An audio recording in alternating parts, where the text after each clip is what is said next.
बिस्मिल्लाहिर्रहमानिर्रहीम अस्सलाम वालेकुम।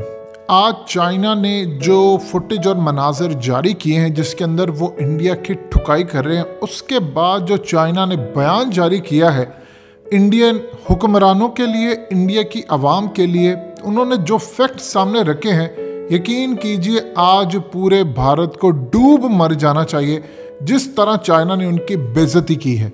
ज़रा सुनते जाइएगा चाइना ने उनको कहा क्या है और क्या सूरत हाल हुई। चाइना ने कहा है कि चाइना की जो नेशनल स्ट्रेंथ है वो इतनी ज़्यादा स्ट्रांग है, इतनी ज़्यादा कि इंडिया उसके पास को भी नहीं आ सकता। चाइना की जीडीपी 5 गुना ज़्यादा है इंडिया से और चाइना का डिफेंस बजट 3 गुना ज़्यादा है इंडिया से। और इसी सूरत हाल के पेश नज़र इंडिया ने चाइना के साथ मामला तय करके अपनी फौजें पीछे हटाई और उसको अपनी विक्ट्री करार दिया।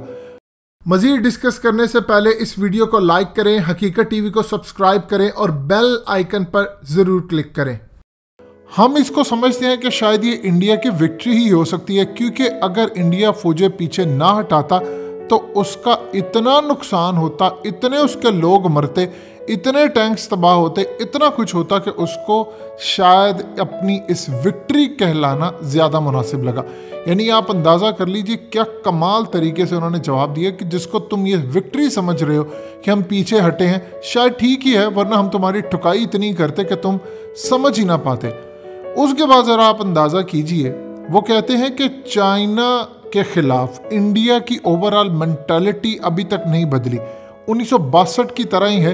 चाइना आज भी इंडिया को पूरी तरह पिछाड़ सकता है। इंडिया स्टिल अभी तक एरोगेंट तकब्बुर में फंसा हुआ है और वो अच्छी तरह समझता है कि उसकी इतनी ताकत नहीं है कि वो चाइना का मुकाबला कर सके, और इसीलिए उसने गलत फैसला लिया। और उस गलत फैसले के पीछे जो उन्होंने डोमेस्टिक लोकल लेवल के ऊपर लोगों के जज्बात भड़काए हैं, लोगों को पागल किया हुआ है, वो सिर्फ एक वजह है। अदरवाइज इंडिया की इतनी औकात नहीं है, ना इतनी हिम्मत है कि वो हमसे मुकाबला कर सके। इंडिया की फौज को और इनके हुक्मरानों को अच्छी तरह पता है कि चाइना की स्ट्रेंथ क्या है, और इसीलिए ये चाइना से जंग नहीं कर रहे। अगर मोदी यानी उनकी हुकूमत को मुखातिब करते कहा कि अगर इंडिया ने पूरी तरह चाइना के खिलाफ जंग करने की कोशिश की, क्योंकि उन्होंने डोमेस्टिक लेवल पर सेंटिमेंट्स को इतना बढ़ा दिया है, इतना ज़्यादा बढ़ा दिया है जज्बात को, कि शायद वो ये समझ रहे हैं कि वो चाइना के साथ जंग कर ले। तो हम आपको बता देना चाहते हैं, जो 1962 में हमने आपके साथ किया था आप उसको भूल जाएंगे। हम आपका वो हशर करेंगे, इतना आपको नुकसान पहुंचाएंगे, इतनी आपकी ज़िल्लत होगी कि दुनिया रहती दुनिया तक आप कभी हिम्मत नहीं कर पाएंगे कि आप चाइना की तरफ आंख उठाकर भी देख सके। लड़ना तो बहुत दूर की बात है। चाइना ने कहा कि हम आपको बता देना चाहते हैं कि जब गैल्वन वैली की लड़ाई हुई थी तो हमने अपने 4 फौजियों के बारे में जो कहा कि हमारे 4 लोग मरे हैं, उस वक्त हमने इसलिए नहीं कहा कि उस वक्त चाइना के अंदर तूफान मच जाता और पूरी चाइनीज़ कौम हमें आकर सड़कों पर कहती और एहतजाज होता कि आप चाइना हमला कर दो इंडिया के ऊपर और जंग शुरू कर दो। हम आपको बताना चाहते हैं कि आपका मीडिया आपसे झूठ बोलता है, वो जाली तरीके से आपको बताता है कि ये हुआ वो हुआ, उसके बताने से फ़र्क नहीं पड़ता। हमने आज इसलिए बताया है कि लोगों के सेंटीमेंट्स चाइना में ठंडे हो चुके हैं। हमारे 4 जो लोग मरे थे, जवान मरे थे, या हमारे जो ऑफिसर्स मरे थे, अगर हम उस वक्त बता देते तो पूरा चाइना इंडिया पर हमले के लिए तैयार हो जाता। और अगर हम इंडिया पर हमला कर देते तो हम इंडिया के साथ वो हाल करते, इनके शहरों को निशाना बनाते, तबाह बर्बाद कर देते, कई इलाके इनके हाथ से निकल जाते। ये जानते नहीं हैं कि ये किसको ललकार रहे हैं, और चाइना के पास टेक्नोलॉजी इतनी है जिसका इंडिया कभी मुकाबला ही नहीं कर पाएगा। इंडियन मीडिया और इंडिया की हुकूमत अपनी आवाम को बेवकूफ़ बनाती रहेगी, उनको कहती रहेगी कि उनकी स्ट्रेंथ है, लेकिन चाइना के सामने खड़े होने की उनकी औकात नहीं, ना उनकी हिम्मत है। इंडिया में इतनी ज़रूरत नहीं है कि वो अपनी आवाम को जाकर ये बता सके कि वो ये जंग कितनी बुरी तरह हार रहे हैं, वो कितनी बुरी तरह फेल हुए। वो सिर्फ अपने आप को विनर के तौर पर दिखाना चाहते हैं, वो सिर्फ दुनिया को बताना चाहते हैं। उनका मीडिया बताता है जी चाइनीज़ बहुत ज़्यादा फौजी मरे, ताकि उनके लोग उनके खिलाफ ना हो जाए। हम आपको क्लियर कर देना चाहते हैं कि इंडियन मीडिया और पब्लिक ओपिनियन मेकर्स आप लोगों को धोखा दे रहे हैं, आपकी हुकूमत आपको धोखा दे रही है। इनकी इतनी ज़रूरत नहीं है कि चाइना के सामने खड़े हो सके। अगर आप जानना चाहते हैं तो इन्हें जाके कहिए कि चाइना के सामने खड़े होकर दिखाएं, फिर हम आपको बताएंगे कि चाइना की पावर क्या है। इसके बाद जो चाइना ने बात की है वो इंडिया का दिल दहला देने के लिए काफ़ी है। उन्होंने कहा कि इंडिया इन्फ्लुएंस इस पर है बहुत ज़्यादा वेस्टर्न मेंटालिटी का, इनके पास जीरो सम मेंटालिटी है। हम एक चीज़ बता देना चाहते हैं, हमने आराम से आपके साथ मसला रिजॉल्व करने की कोशिश की, लेकिन इंडिया के अंदर लोगों को शायद अंदाज़ा नहीं है कि चाइना ने काम क्यों किया। हमारे पास इतनी स्ट्रेंथ है, इतनी मिलिट्री और हमारी इकोनॉमी इतनी स्ट्रेंथ है हमारे पास कि चाइना आसानी के साथ इंडिया पर जंग मुसल्लत करके ये तमाम बॉर्डर डिस्प्यूट आसानी से हल कर सकता है, क्योंकि हम जंग करेंगे तो हम इंडिया को पिछाड़ देंगे। यानी दूसरे लफ्ज़ों में उन्होंने कहा कि हम इंडिया के इलाकों पर, इनके शहरों पर कब्जा कर लेंगे, यानी इतने हमले करेंगे कि इनके लोग यहाँ जो जिंदा हैं वो इस दुनिया में नहीं रहेंगे। उसके बाद इनको इलाके और एरियाज छोड़ने पड़ेंगे, लिहाजा हम बॉर्डर डिस्प्यूट जो है वो फौरी तौर पर हल कर लेंगे।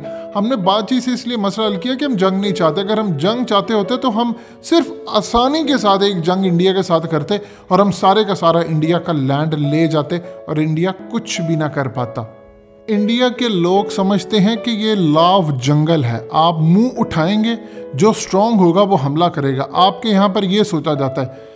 ये अभी तक समझ नहीं पाए चाइना की स्ट्रेंथ और पावर क्या है। हम लोग इतने मजबूत हो चुके हैं, इकोनॉमिकली, डेवलपमेंट, आर्मी हमारी मजबूत है, विजडम हम यूज़ करते हैं। हम जिस दिन चाहते अगर और चाहेंगे भी मुस्तकबिल के अंदर तो हम इंडिया समेत हर किसी से हिसाब ले लेंगे। आप इस जंग को झेल नहीं पाएंगे। हम सिर्फ इतना कहना चाहते हैं कि अगली दफ़ा अपने मीडिया और इन जगहों पर बात करने से पहले कि चाइना ये हारा वो हारा, ज़हन में रखना कि 1962 के अंदर हमने तुम्हें जो शिकस्त दी थी, हम उससे कई गुना ज़्यादा तुम्हारा बुरा हाल करेंगे और इतनी बुरी तरह शिकस्त देंगे कि दोबारा रहती दुनिया तक तुम कभी हमारे सामने खड़े होने की जरूरत भी नहीं करोगे और ना ही कभी जंग की कोई ख्वाहिश रखोगे। अब आप अंदाज़ा कर लीजिए, ये कोई आम स्टोरी नहीं है। चाइना की जानिब से इतने लंबे चौड़े बयानात जो आए हैं वो इंडिया का मुंह तोड़ देने के लिए काफ़ी हैं। एक चीज़ इसमें बड़ी इंटरेस्टिंग है, जो उन्होंने कहा है कि आप अपने लोगों को मीडिया के ज़रिए सरकार बेवकूफ़ बनाती है, जो इतने लोग मर गए। आप उन्हें जाके ज़रा एक बात कहें कि चाइना ने इतनी धमकियाँ दी, आप हमारे सामने ज़रा खड़े होकर दिखाएं। आपकी हुकूमत की जरूरत नहीं है वो आपके सामने खड़े हो सके।